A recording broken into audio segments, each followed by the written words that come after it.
Hey everyone, welcome back to the podcast. So I'm excited to be recording some new episodes at the moment. I'm actually just down here in Durban with my team in Growth Resourcing, which is great, but I'm taking the time to record some episodes to share some ideas that I've been learning and picking up from my team. And one of the questions that I'm going to cover off today is a question that my team that I have in Growth Resourcing asks me on a regular basis. And they say to me, how do we become a top 1% seller? It's a really popular subject at the moment when it comes to, literally sales. How do people want to become this top 1%? You hear it mentioned a lot. I've done some videos and stuff on this in the past, but I wanted to just do a little bit of a podcast around what this actually means and how do you become a top 1% seller. And I guess the question is, what does top 1% mean? And what does that look like? And more importantly, why does it even matter? And I guess the thing for me, and I say this to a lot of people when I talk to them about sales and selling and how selling grows and evolves, I think, sadly, I'm going to be really honest and say about 80% of salespeople sell badly. So I think, I'd probably say 80%. I think there's a lot of people that are terrible from a sales perspective when they approach it. They approach it solely for their benefit, not the benefit of other people. It's that they're lazy. There's lots of people that get it wrong. So I guess if it's top 1%, I guess there's probably about 15 to 19% maybe of people that do it okay, that do sales in the right way and try and do things in the right way. But then there's that 1% that tend to be just outstanding, and they tend to earn more commission than other people or win more deals than everyone else. They tend to just generate more business. They tend to get more opportunities. They tend to be the ones that lead and stand out from the crowd. And I guess I want to firstly talk about what that top 1% do. And let me share some points around that so that you can help yourself become a similar top 1% salesperson or business person that sells and achieves results. So point number one is they understand their brand and the importance of their brand. What do I mean by this? And people might say, well, if you sell for a company, I don't need to build a brand. That's BS. People are buying from you, and they're buying from you. Yes, your company is important if you sell a service or offering, but they are buying from you as the individual. And the reality is, if they can't see you or know who you are or know what you stand for or what you do, then the chances are you're going to become invisible. And what the top 1% understand, they have to be known in their space. Daniel Priestley wrote a really good book called Key Person of Influence, where you become the key person of influence in your sector, in your space. And what the top 1% understand is in their market, they have to become the KPI, the key person of influence. So I really encourage you to think about how your brand is represented if you want to become that 1%. How visible are you on the relevant channels where your customers and audience are? If I searched your name on Google, what would I see for you? Would I see, and if you're lucky enough to have an obscure name, you might turn up. But what would I see? What would come about? For example, one of the things that I encourage people to actually do, and I covered this in our personal branding podcast a couple of weeks ago, is to actually Google search your name. So if you Google search your name, what comes up? What do you actually see? And in my case, I know that I had to add sales onto mine, because if you add search James White, there's an American run NFL player and a guy that sells fruit juice and an American theologian who have done very well to build their brand. So I added sales into mine. If you search James White, you may not find anything. If you search James White sales, pretty much you get pictures and videos and images of me. So my question is what do you get if you search your name? But what does your personal brand say about you? How do you start to go and educate your market or the audience that you have around the solutions and the elements that you put in place? And those that are experts at building, the top 1% understand that they need to develop their brand so that they're not just someone that people ignore. So, and I cover this off in other podcasts, but really understand that your brand matters. It's not just your company. Jordan Belfort, even in The Wolf of Wall Street, talked around the 3 10s. You, your company, and your product or service.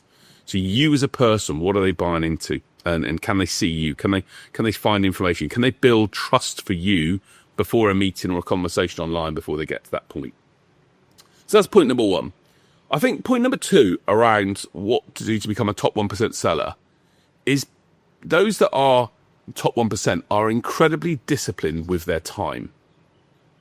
So time for them is a real, the one thing that, we've all got the same 24 hours in a day, but those that are at the top 1% know that actually they've got to make use of that time better than anyone else. I remember Steph Curry, the basketball player, talking about how he would go to bed a bit earlier and get up a bit earlier so that he could practice in order to, he said he used to practice for 2 hours in the morning. So he was 2 hours ahead of everyone. And if he compounded that over the time, he was going to become a better player. And he's obviously one of the world's greatest basketball players. So the very best, I think, are very disciplined with their time. And I'm not saying that you should be so rigid that everything has to be by a schedule. But what they'll do is they'll manage time in their diary effectively, and they'll make sure that they are, if they're committing to doing something, they'll do it and they'll stick to that. And that will turn other people away and say, sorry, I'm focused on doing what I've got to do right now. And I always remember telling people that, one of the greatest developer that ever worked for me, if you're listening to this, Rob Cullen was a great guy. Him and his brother Kieran helped me when I built my first software company. And Rob used to work in the office pretty much, he didn't do much more than his 8:30 till 5:30 shift, but he was just so disciplined with his time. He would literally make sure that, people were talking at, having a coffee or whatever. He'd be like, sorry, I've got to get back to work. I want to get this done. Because his priorities were to do stuff with his family and whatever else, and I totally respected that. So now, top 1% sellers are incredibly disciplined with their time. They time block.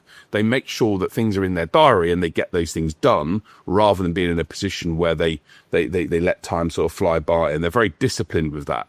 If they put a commitment in to do something, they'll make that commitment happen.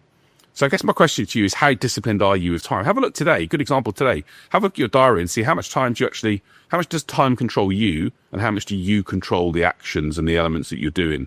So how much time is spent with colleagues or other people discussing things in meetings, and then going for a coffee, and then, looking on the internet and looking at emails, whatever else, those things that we all do, but which take our time up, versus how much time is being spent by actually focusing on the tasks that are going to make a big difference for you.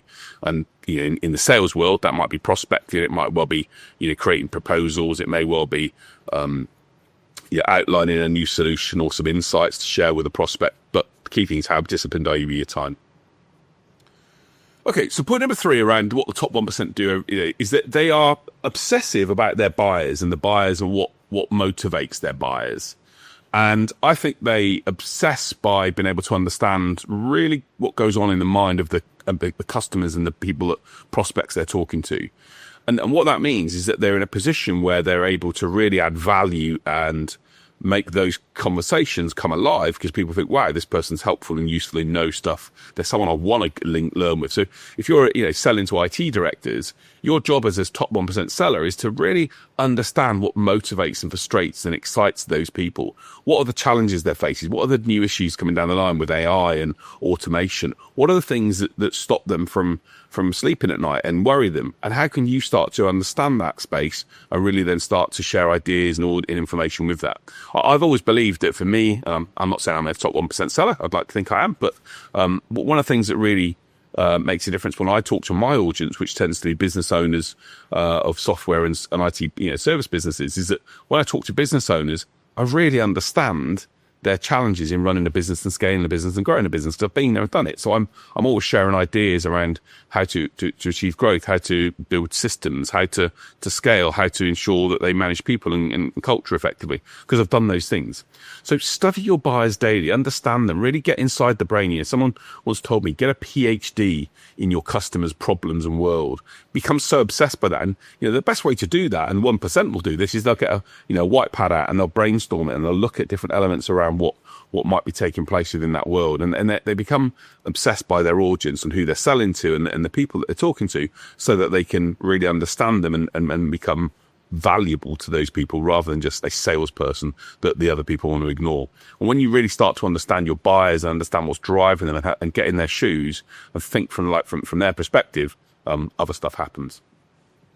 So, what's the other point number 4? The top 1% do. They ask better questions, and they ask better questions in a better way. So not only do they realize that sales is all about questioning, but what they also realize is that curiosity builds trust far greater than a pitch ever will. What the top 1% do is they ask questions in the right way. So for me, and I talked a lot about in my podcast around open questions. Your how, your what's, your who, your where, your tell me more, which is the problem area for you, whatever those areas. We're not, avoiding why, but those questions are critical. But it's also about how you ask them. So I've been training with my team down here at the moment and talking around how humor can sometimes come into sales, and the top 1% will also bring humor into it, where they'll engage and say, they'll add a question. Hey, sounds like that's an issue for you. Hey, or what would make you smile today? They've got this different way of adding in a bit of humor or a bit of personality into their conversations, and that makes a massive difference when it comes to being able to get information from people. I think if you ask questions in the right way, you can probe, you can dig. People will share information if they feel like they can trust you to build a relationship with you. So if you can focus on doing that, you're going to be in a good place.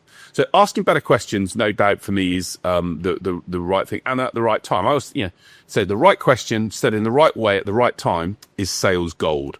And that's what the top 1% do really well. So my question to you is, how good are you at asking questions? How many questions have you got in your list that are open questions to ask your prospects and the people you're talking to?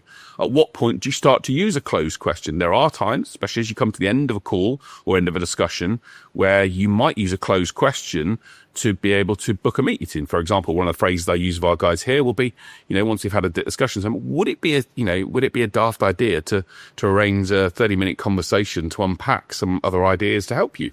So again, it's a closed question. Would it be a daft idea? You're looking for the yes or no, but it's asked at the right time rather than being at the start of the conversation. So asking better questions in the right way, certainly a 1% top seller skill that they have.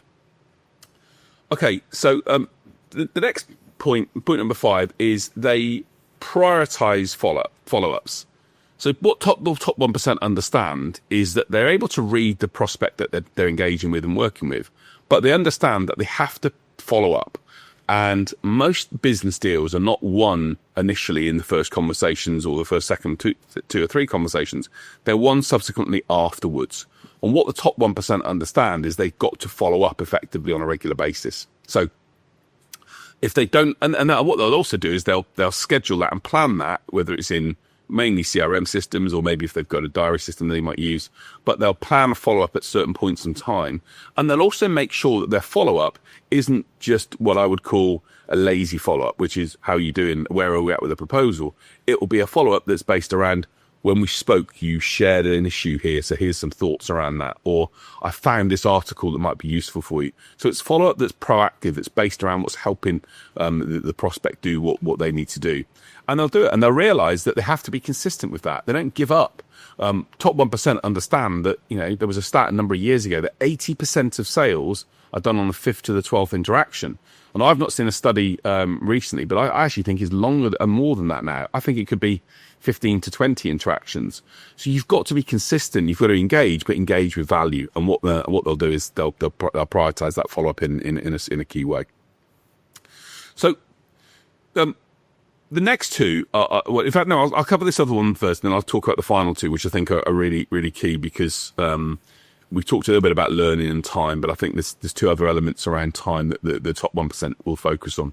The next point is they understand their network. They understand they nurture their network. So even though they're utilizing their time effectively, they also understand that in order to grow, they have to build a network. They have to be seen and associated, and not so much seen and associated, but they have to engage with the right audience in order to be able to find the right type of people. So, for example, that might mean that they understand that if they're talking to IT directors, then they need to engage in where their IT directors are. They need to be in the groups that are in where that audience is. They need to be sharing information that audience is finding. So they've really got to engage and nurture their network. They understand that business happens from building relationships, whether it's playing, taking people for coffee, going for lunch with them, having dinner with them, going for a game of golf with them. They understand that, just reaching out and speaking to people and making that time. They understand that it comes from, building their relationships, and they want their relationship to be as expanded as possible, as wide as possible, so as many people as possible to understand who they are and what they do. And they make a difference. They understand that in order to be successful, it's about also just, what they know, it's who they know and how they can develop and build that. And I always think that the top 1% are really good connectors. They're good people that can link other people together. And that's what makes them become a central part of something, because they're able to connect people and think of people in different ways. So understanding that they, nurture your network. And my question to you is, how do you build your network today? What are you doing? What have you done today to build your network? What have you done today? Have you connected with some new people on LinkedIn, for example, or whatever your social channel is that works for you? Or have you been to an event recently? Or have you, for example, been in a position where you've joined an online webinar, for example, where there's other people? What have you done to build your network where people can, or attended a course, for example, where you can develop your network and who you are? And I think that's a really key part of maybe being able to sell, but also being able to develop and build these connections, because it's those connections that then link people to other people, which is where other stuff happens. So I guess, the penultimate point before we get into time thing is about the top 1%. They also know the time and place to do things. And they've built that by having what I always talk about, emotional intelligence, emotional sales intelligence. They understand when the right time is to ask the right question. And I talked about that, asking better questions. But closing is fundamentally what we need to do in sales. And, if you can't close, if you can't have a conversation with someone and then know and spot when is the right time to ask for that opportunity, or when's the right time to step back, then you're never going to achieve what you really want to. So what the top 1% do is they're able to spot that and know when the right time is to ask the question to move things forward, and also to ask the right questions to close. They understand that in order to close, it's about removing the issues and the fears and the challenges that are going on in the mind of the prospect. It's about it's answering the questions that sometimes the buyer won't even tell you. And what the top 1% are able to do is answer those questions and know what those questions are going to be, because they've put themselves in the mind and shoes of their buyer, to be able to know what those are, and then ask the questions to, how would it feel to put your trust in us and move things forward? Shall we, get things set up so we can put this issue to rest? How would it feel to solve this problem and be in a position where you're looking back in a few months' time and this is resolved? They're able to ask those questions that lead a buyer down a path, which is where they want to get to. So they understand how to close. And if you can't be a top 1% seller unless you can close, unless you can ask the right questions at the right time to get the deal done. And the top 1% are able to do that by being able to know the right time and know how to ask those questions. And I think I might do another podcast on some other different types of questions to use, that I think can be helpful for you to think about. But, definitely worthwhile looking and knowing and understand how you can learn to close in that way. So the final 2 points, I think, are linked to time, but they're based around what I think the top 1% will make sure they do. The first one is, I talked about time, but they block time for learning. The very best, I always look at this. There's a great quote that sits in my office from Michelangelo, 88, 87, I'm still learning. If you look at the best sports people in the world, if you look at the Scotty Scheffler, the number one golfer in the world, or if I look at Yannick Sinner, was it Carlos Alcaraz, the number one tennis player in the world, or even if you look at, like I mentioned, Steph Curry, the top basketball player in the world, or Ronaldo, these people still have coaches and people who work with them day to day. They don't just say, oh, I'm the best and I'm okay, I don't need to worry about learning. They are hungry to learn. I remember Cristiano Ronaldo, as a footballer, was always, when he was at Manchester United, had a free kick coach who would stay with him after training so he could practice his free kicks. And he was already at the top end, top part of the game, but he wanted to become even better. So the very top, top 1% understand that you've got to block time for learning and you've got to commit to it. And that might be reading books or listening, observing things, but they're students. They understand that they're not arrogant. They don't think they know it all. They understand that in order to grow and develop, they've got to do even more, and they've got to develop more.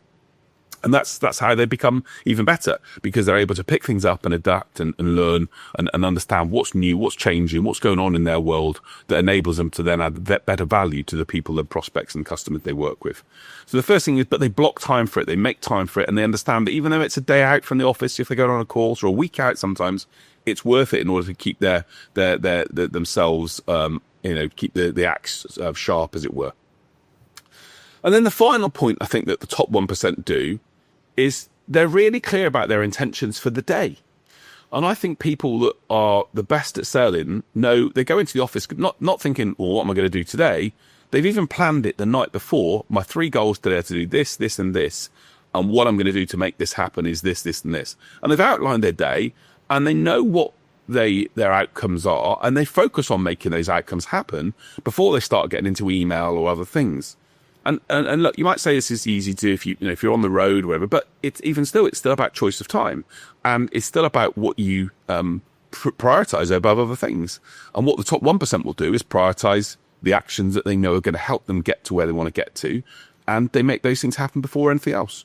And they know what that looks like. They're planned, they're focused.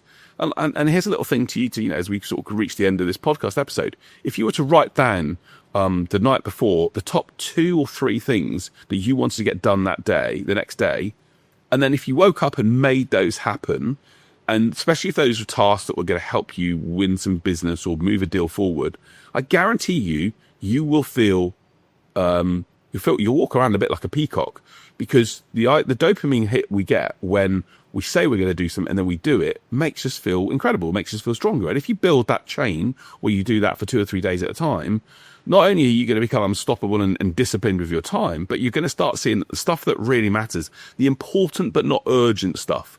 If you've ever listened to Stephen Covey, have a look for Stephen Covey's important but not urgent matrix, where we generally put things aside that aren't particularly urgent. So we do things that are urgent but not important, but the important but not urgent stuff we leave. And what he says is, if you can focus on those areas that you need to get done, they're not screaming at you today, but they need to be done, then it will help you build a better successful business and career. So write down what are the things that you can do that are important but not urgent, that can help you win more business and bring deals in, and look at what those are. And if you can become disciplined to be able to focus on that, you'll be in a great place. So there you have it. Look, it's a slightly longer episode maybe today than normal, but there's my what top 1% sellers do. It's what I've seen from working with great salespeople over my career. They are incredible at what they do and how they do it. And I think if you can start applying these the ideas into your business life day to day, you're going to do better. You're going to sell more. You're going to become more successful in what you're doing in your career. And I hope that is what happens, because I'm very grateful that you listen to the podcast, and it's great to have you here. But my single goal is to help you become more successful for whoever you are, whether you're running a business, selling, whatever. I don't mind. I want you to become more successful. It's what drives me to do these podcasts, is to help you achieve more. So I want you to become successful, and I want you to become a top 1% seller so you can have the best life with your family and loved ones. So that's why I do what I do. And if you put these elements in place and start to apply it day to day and build those daily disciplines, I think you'll get there. So I'm going to, as I always do, finish the podcast with an inspirational story. And the inspirational story this time around, and this comes from an interesting one that I heard about. It's a guy called Chen Xi, who in China, there's a Yangtze Bridge, the river bridge, which sadly is an area where sadly so many people commit suicide. And I say this because it's been quite a sad time for me recently with a member of my team that sadly committed suicide. And that's been tough for me to think about and consider. And when I saw this story about this gentleman who basically every weekend he basically stays on the bridge and patrols the bridge looking for people that might be committing suicide, and he stops them from doing it. And he talks to them and builds empathy with them and gets them to a place where they don't want to do it. And I think, wow, what an incredible thing to do to help people save their life and turn their life around and not have the sadness that comes from that happening. So Chen Xi in China is my inspirational story, and I think he's doing a small thing that he can do to make an impact in a big way. When you think about how many people that he will impact in terms of who will touch the person that he's engaging with, and how many of their people, their lives are engaged with, it's huge. So Chen Xi is my inspirational story for today.